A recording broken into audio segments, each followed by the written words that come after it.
শেষবার টেস্ট ক্রিকেটে লিটন দাস যখন হেলমেটে চুমু দিয়েছিলেন সেবার আর এবারের অনেক মিল। শুধুই যে 100 সেলিব্রেশনে তা না, 27 মাসের ব্যবধানে আসা 2টা সেঞ্চুরি এসেছে একই রকম পরিস্থিতি থেকে। রাওয়ালপিন্ডিতে লিটন যখন ক্রিজে আসেন তখন দলের রান 26, নেই 5 উইকেট। কোনো রান যোগ করার আগে নেই আরও একটা উইকেট। 26 রানে 6 উইকেট থেকে মিরাজের সাথে 167 রানের জুটি, দুজনে মিলে উইকেটে কাটিয়েছেন 242 বল।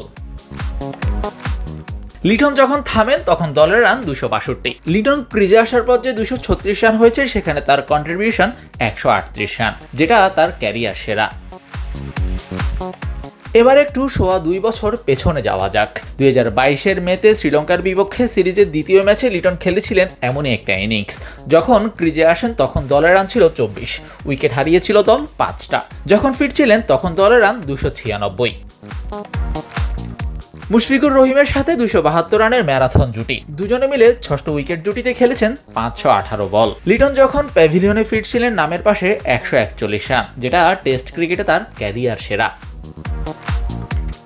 অর্থাৎ মিরপুরের সেই ইনিংসটা যেন রাওয়ালপিন্ডিতে পুনর্মঞ্চায়ন করলেন এই উইকেট কিপার ব্যাটার। মাঝে অবশ্য টেস্টে আর কোনো সেঞ্চুরি দেখাও পাননি টেস্টে 4টা 100-এর মালিক।